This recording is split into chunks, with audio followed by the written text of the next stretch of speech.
আসসালামু আলাইকুম রহমতুল্লাহ। মোদি ভাই, আমাকে হঠাৎ ডেকে পাঠালেন কেন? নাকি আমার কাছ থেকে সুদের টাকা পাইবেন জন্য ডেকেছেন?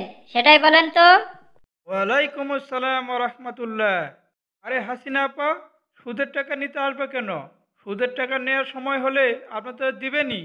হাসিনা আপা, আপনাকে আমি যে কারণে ডেকেছি তা হলো, হাসিনা আপা, এবারের ঈদে গরিব অসহায়দের মাঝে শাড়ি লুঙ্গি বিতরণ করতে চাচ্ছি, কিন্তু মহতে কাজ করতে হলে অনেক টাকার দরকার।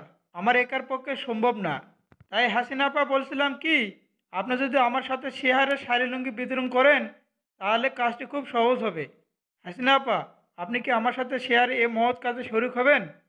মোদি ভাই, আসন্ন ঈদে গরিব অসহায়দের মাঝে শাড়ি লুঙ্গি বিতরণ করা অনেক মহৎ ও সওয়াবের কাজ। এ কাজে শরিক হতে আমার কোনো আপত্তি নেই। কিন্তু মোদি ভাই, সবচেয়ে বড় কথা হলো আপনার ব্যবসার টাকা তো হালাল নয়। কারণ আপনি মানুষকে সুদের উপর টাকা দিয়ে থাকেন। আপনি একজন সুদারু। সুদ দিয়ে সুদ খাইয়ে দান খয়রাত করলে তো আল্লাহ কবুল করবে না। আর তাছাড়া আমার টাকাও হালাল নয়, কারণ আপনি সুদ খান আর আমি সুদ দেই। মোদি ভাই, আমাদের দুজনের ব্যবসার টাকাই হালাল নয়। তার চেয়ে আমরা তওবা করে আল্লাহর পথে ফিরে এসে সামনে ঈদে আল্লাহ বেঁচে রাখলে হালাল ব্যবসার টাকা দিয়ে গরিব অসহায়দেরকে শাড়ি লুঙ্গি বিতরণ করব।